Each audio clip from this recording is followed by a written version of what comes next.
Good evening, Belize, and welcome to XTV's news broadcast for Wednesday, December 18th, 2024. Making the headlines tonight, PM says diplomacy is best when it comes to the GAF.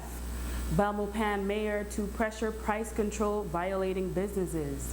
And BDF command responds to soldiers' complaint of insufficient allowances for Haiti deployment. We take our first break and return with the news in detail.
Espinosa.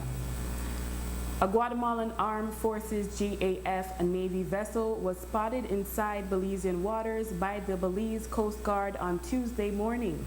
Today, the Prime Minister, Honorable John Briceño, told the media that his government takes any such incursions into Belizean territory by the GAF seriously and outlined how these incidents are normally addressed. We take any incident serious. Anytime the GAF would enter or the Guatemalan Armed Forces would enter our borders, or sometimes they do it innocently, they don't realize they're in it, and other times they do. But whenever that happens, we take it seriously, and we would go and confront them and inform them that they're in Belizean waters. Most instances, they would leave without any incidents. Sometimes they would argue, but they leave. And that's important for us to be able for them to understand that we are monitoring them, we're watching what they're doing, and also at the same time, I think pretty much in every instance, we write to the OAS and write to copy to them, to the Guatemalan government to point out that they have once again been infringing in our territory. The PM was asked to address those Belizeans who feel that the government is too passive in responding to such incursions by the GAF. The Belmopan City Council is moving to put pressure on businesses who are repeat offenders of supplies control regulations. In other words, businesses that engage in price gouging. Today, Controller of Supplies Lennox Nicholas said the municipality of Belmopan has expressed interest in being kept abreast of which businesses are offenders, as they have a regulatory function when it comes to the issuance of trade licenses. Belmopan City Council in particular has taken keen interest in the business activities of establishments in their municipality. We have had meetings and discussions with the Belmopan City Council, and we have provided them with a report specific to their municipality, identifying which establishments have been found in violation from the start of our activities, what products were involved, and basically detailing those information to them, because they also have a regulatory function over the conduct of business in their municipality, right? Okay. To the extent that they issue trade licenses and things like that. So that is another activity that has been done. Mayor Pablo Kawich confirmed that their intent is to penalize businesses. In a first instance, they would be warned, but if they continue to violate the regulations, when their trade licenses would be revoked. On Tuesday, we reported that BDF soldiers who are scheduled to be deployed in early 2025 to Haiti have been complaining that the allowances they are set to receive while in Haiti are too low and not in line with what they should be getting. Today, BDF Commander Brigadier General Azariel Loria responded to the allegations and compared it to a time when he was on such deployment. Let me tell you an anecdote of using me as an example. I really don't want to do it, but then I will tell you what. And it's a bunch of us, it's a platoon of us that deployed back in '94. And then we had rotations. All that we were provided in terms of allowance per diem was $5 a day, $5 a day to deploy in hostile situations. And we deployed under Chapter 7 of the UN operation. So we were allowed to use our weapons, deadly force, as the case may be. $5. We did it. I did it because I wanted the experience. The soldiers wanted the experience. And we did it from the heart, from the willing to serve, from the willingness to serve, going there to Haiti and try to make a difference. Now, the allowances that they will be provided, the soldiers, the 30 or so soldiers that will be deploying, they are going to get $50 a day, plus the allowances that you have, $50 a day, plus what you have mentioned about the risk and hardship allowance, in addition to the 50, so you could do the math. In other news, the Belize-Guatemala case at the International Court of Justice, ICJ, has been delayed due to some global developments that led to cases which required more immediate hearings. The date for the public oral hearings, which usually last about 2 weeks, was expected to be set by June this year, but almost 6 months later, there has been no word on a timeline. Whenever a decision is handed down, however, it will require the demarcation of our marine space to mark the sea boundary between the two countries. That work will require significant input from the Belize Coast Guard. Here We've is never done that. of the Belize Coast Guard, Rear Admiral Elton Bennett. Demarcation exercise out at sea. Whilst we know where our land border is, the exercise has never taken place out at sea. And hopefully with the ICJ ruling, then we'll be able to do that. So for now, there are no buoys or markers to determine exactly where the official border lies. What we do is to go by equidistance. Say half the distance of sea space between Belize and Guatemala, and then that's the border. That's how we exercise our jurisdiction. We believe this is Belizean waters. They would say this is Guatemalan waters. Whenever we would encounter a fisherman or a fisher folk in that area, and it is within what we believe is Belize sea spaces, we would arrest, detain, and we will exercise jurisdiction over that. Any particular reason why this was not done in the past, and who would be the one to exercise that? The ICJ would have to make that ruling to determine exactly where the maritime border lies. And that's the exercise being done at the ICJ at this time. There will need to be a maritime delimitation exercise to determine exactly where the maritime borders lie. And so the Coast Guard will have an active role in demarcating that sea space in the south in between Belize and Guatemala. After the break, supplies control unit still ticketing businesses. Stay with us.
While the first GST-free shopping weekend this past weekend was hectic for most and a nightmare for a few, the Prime Minister told the media today he sees it as a win-win for both the government and the public.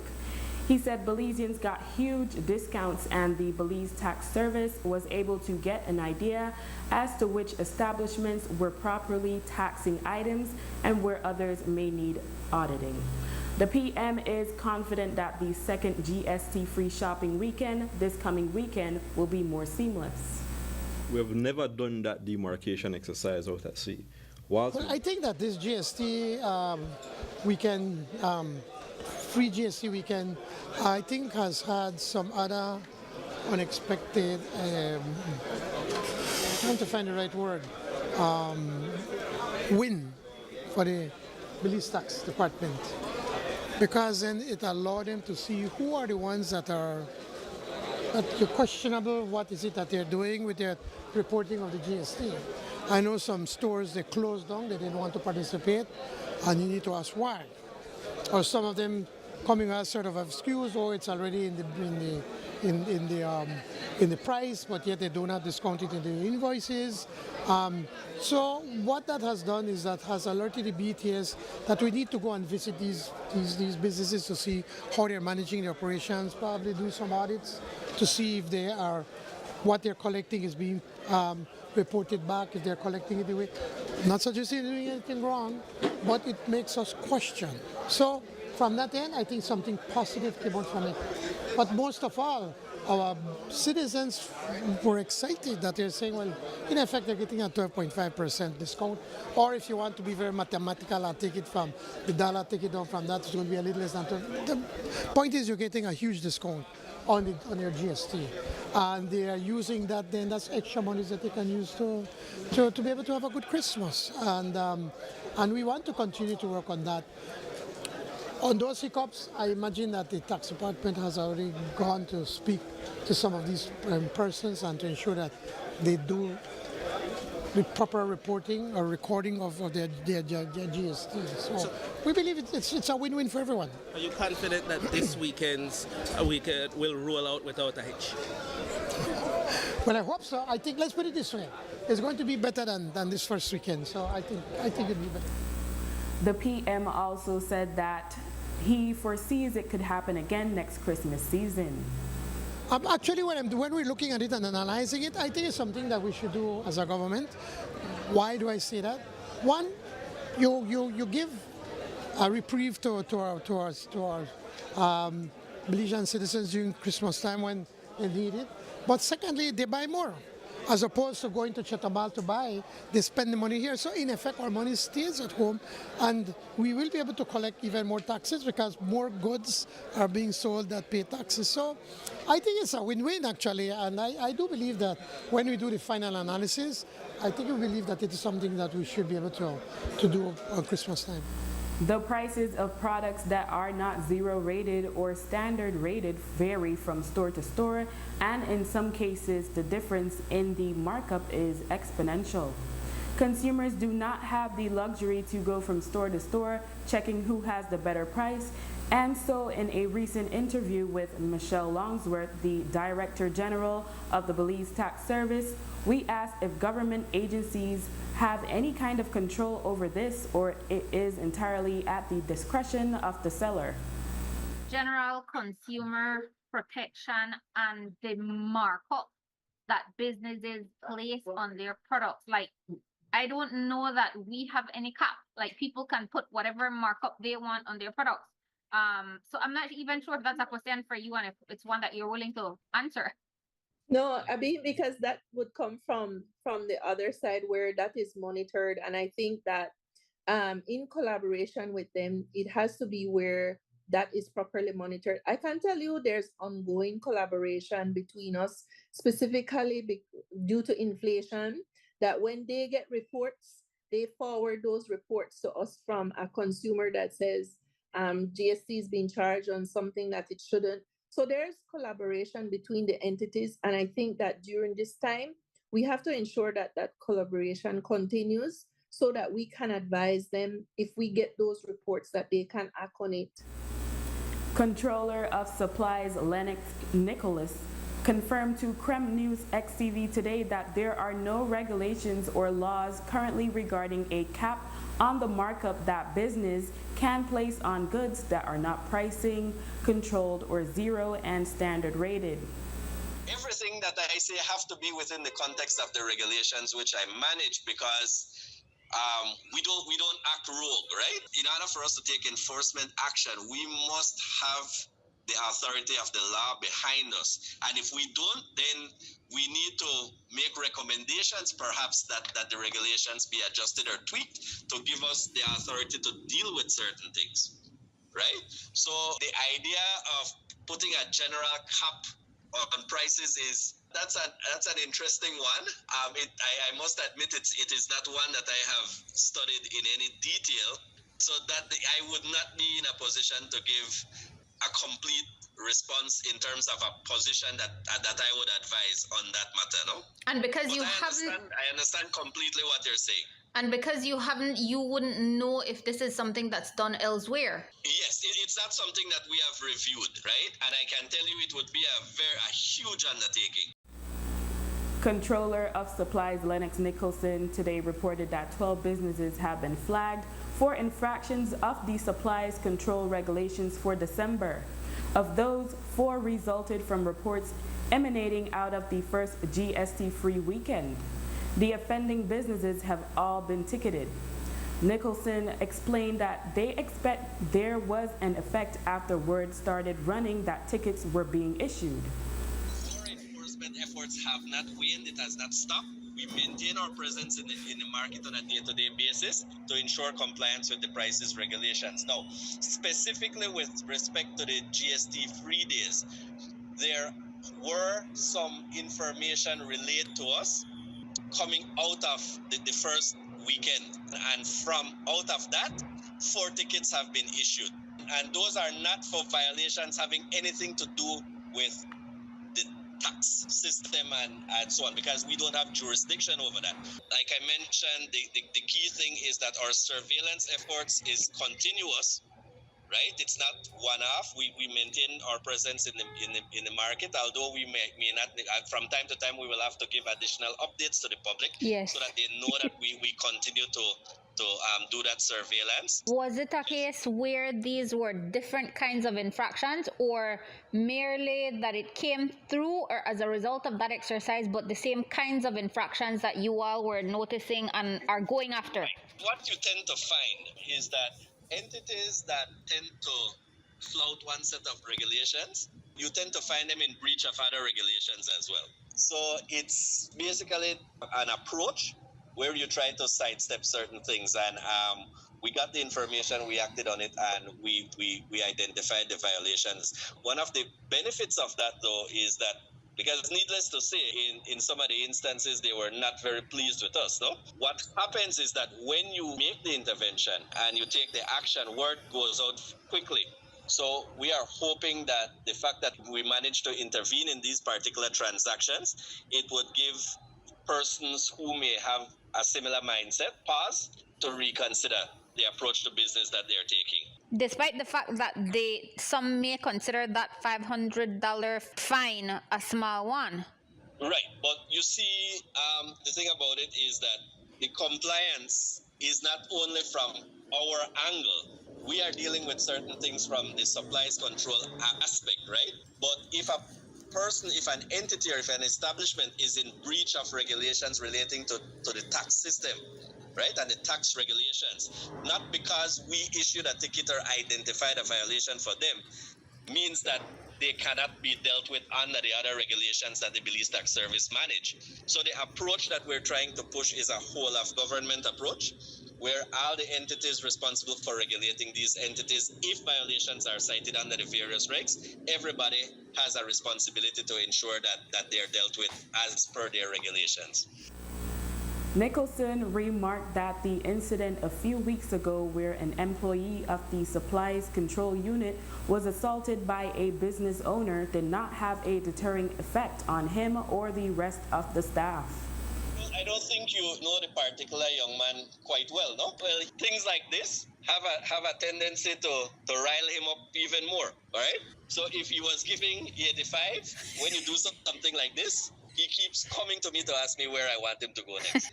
So that's the nature of the people that I have working for me. The government, when this unit went on its own, the government of Belize told me I had latitude to pick my staff. So the personnel working under me are people who I have trained for many years, who I have tremendous confidence in, and who I know are not necessarily subject to intimidation. No, so this person that had that particular situation is right back in the field. He never stopped doing his work, and he is actively engaging with the police officers managing the case to ensure that when he needs to show up to court, he has everything in order to go there and ensure that the judicial process address that matter in whatever way it sees fit. So no, we're not running from anybody. The Stake Bank acquisition case is set to commence this week, and the government has hired 3 attorneys, 2 of them foreign. Today, the PM affirmed that the government will be paying for their services, which means the taxpayers will ultimately bear the cost. PM Briceño said that they are being sued and are simply defending themselves. They are suing the government. They're taking the government to court for an action that we think that it is within our right or our ability to do as a government. So obviously we'll have to defend our position, so then the government will have to pay for that. Which means the taxpayers will pay? Obviously. But if the acquisition goes through, then the taxpayers are paying for an attorney for land that will eventually belong to a private holder. No, I think what you need to do is to speak to Mr. Feinstein, because he continues to take out lawsuits for everything. And we have a responsibility to defend. If we do not put anybody and then we lose the case, then what? One, it will set a bad precedent.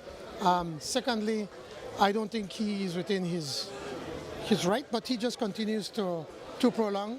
So we have to ensure that we put the best possible minds to ensure that we do not set a precedent, that the government can make these decisions to acquire land on the national interest.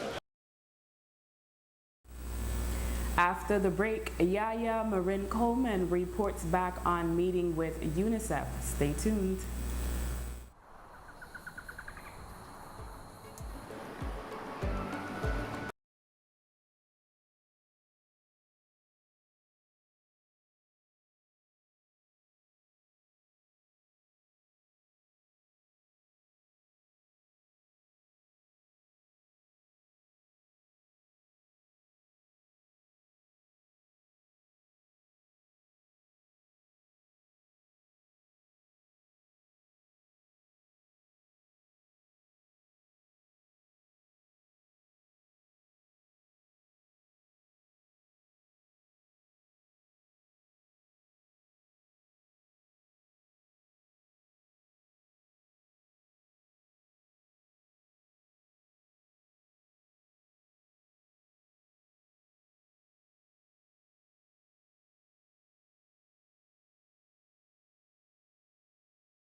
When we met Yaya Marin Coleman coming off the set of the Wake Up Belize Morning Vibes today in celebration of the show's 25th anniversary on Creme Radio and now XTV Belize, she was sporting her latest African hairstyle as part of her campaign to get the Ministry of Education to enact a national hair policy and legislation for schools so that students do not face discrimination over their hairstyles.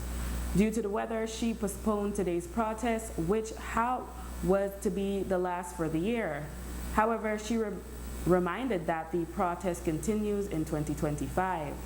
Malika Wagner is the hairstylist. So call my number 671-8050 for Link Malika. She's been my hairstylist for years, and I look for African-inspired hairstyle because it's UBAD Educational Foundation. And the hashtag is hashtag BZE Hair Law 2024. It's a hair protest to hold the government of Belize accountable, in particular the Ministry of Education, to create a national hair policy / act to ensure that Belizean students never again experience the violation and trauma that they've been experiencing for the reported cases when it comes to UEF represents the interests of African descendants, racialized as Black people, but the law would benefit all Belizean students, regardless of how they identify, that they have a right. The Constitution grants them that right under the freedom of expression for wear their hair in any style, what they choose, because how you wear your hair don't have nothing to do with how you learn, but that's a part of the enslaver colonization European process, that the European standard of beauty said this. And secondly, then denied access to education because then choose to not follow the colonial hair policies. So today would be the 5th day. It was starting the end of October, every other Wednesday from 8 to noon in front of the District Education Center on Mahogany Street for the Belize District. And there's also a call-in process on Wake Up Belize Morning Vibes for bring awareness, bring knowledge to people to know that hair discrimination is rooted in racism, white supremacy. It's real. And it's not just a hairstyle of African descendants racialized as Black people. It's a part of our identity. It intrinsic, like in a way, essentially who we. And so as a part of disconnecting we from who we are authentically as African descendants, like one lot we have European names, force-fed organized religions such as Christianity, we don't have no memory of our African worldview, indigenous African, and other ways of being. So one of the terminology when I use, for example, in the work environment is it's not professional. It's changing over a period of time, and you have to recognize that not so much the state that push back, that the church, because most of the school systems, I believe, are church-state systems. With people power, with people involvement, it will change. So one of the things where, besides my new hairstyle, we want different going into 2025 is UEF, for use the buzzword, is scaling up. And we'll be offering people more opportunities for the community to participate in the process. Marin Coleman also provided an update on her meeting with officials from UNICEF, who were among 3 organizations she had written to. We did have a meeting with UNICEF. Like I just tell you, I describe it as a checkbox moment because for them and for us, it was a checkbox moment because their position is that UNICEF not look for singular issues. They look for like wider issues where, and I tell them before the meeting started, I not going up for here all what UNICEF do, but of course they have finesse thing way for talk about and just had the, you could no longer have child marriage, and I said, anybody that believes in telling us that number 1 priority for them, child marriage. But of course they have the diplomatic answer for everything, no problem. And they're saying that there has to be incremental change. I'm like, incremental change. People suffer with then trauma for at least for years they believe so. Incremental, and they're very top down in their, they wouldn't describe it that way, but I would. Top down in how they address concerns for children in Belize. The one a UNICEF mandate. But no problem, check the box. Human Rights Commission of Belize, because you have sent a letter to Human Rights Commission of Belize, the National Commission for Families and Children, and UNICEF, asking for a meeting with them. And we ask very basic things. The meeting don't have to long. You may know about any 2 violations. If you may know, when you find out, you do anything about it, And if you do something about it, what you do? Show the evidence. If you're not doing nothing about it, we do this campaign, on go do our own research, and then make we know if we don't want to be one of our allies on this campaign. That's all we ask them for. The Human Rights Commissioner believes today and get back with it today. And the person I talked to for the Commission for Children and Families said you have to be in at the new year when they have that meeting.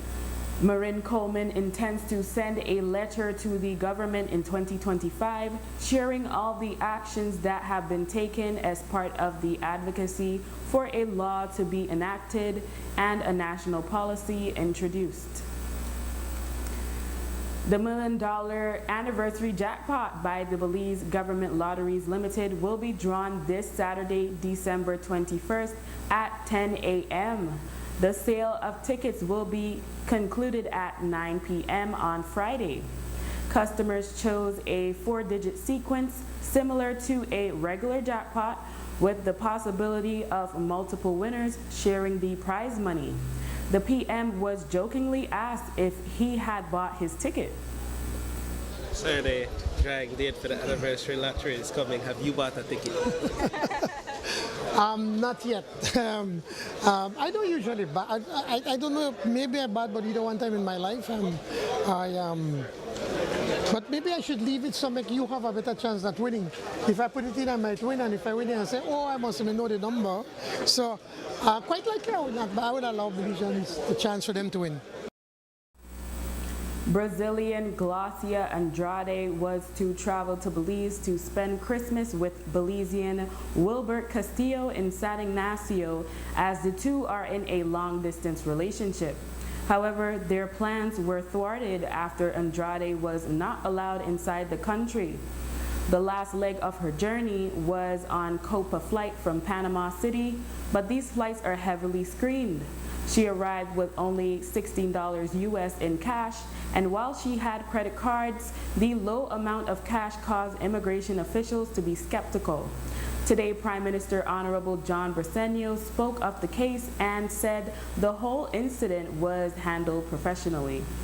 But basically what has happened, there is a policy. They've set up certain criteria when somebody is coming in. We've had a number of instances when people from Central and from South America would come to Belize in an attempt to be able to get to the United States.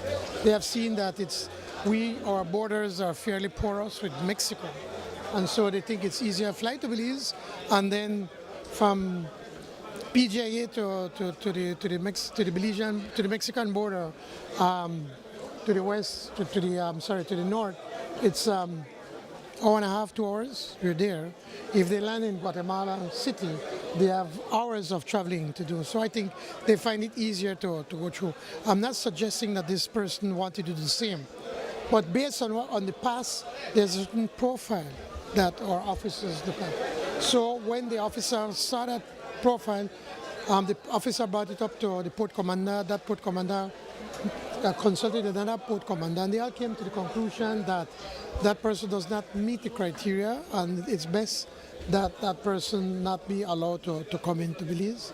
The persons, they were understanding, and we handled it very professionally, and the person is welcome to come back once you could satisfy the borders that they will have. The immigration officers that they're coming here for holiday. What would she need to show? She had the bookings and whatever. Yeah, many instances, they do bookings and they spend one night and then they disappear. And a Christmas tradition continued today as the BDF held their annual Christmas luncheon at Price Barracks in Ladyville, Belize District. Some soldiers received higher ranks, other soldiers were awarded for their service, but everyone was treated to a feast with all the trimmings. The highlight is having the Prime Minister serve food to some of the soldiers as a gesture of gratitude for the hard work they put in to keep the country and her residents safe. BDF Commander Brigadier General Azario Loria spoke of the tradition and what it means. This was what was done every year, and the Christmas luncheon, and it has survived the time I'm here for now going more than 30 years, and we still do it every year. It's a wonderful tradition that we want to continue to improve. Before, we didn't have the prime ministers. Sometimes, occasionally, we used to have the ministers of defense, but now the tradition is getting better and better. Every year it's getting better. We have had here Prime Minister Bresenio coming for the third or fourth consecutive time, which speaks volumes. At least he shows up, he dishes food to the soldiers, and then he goes.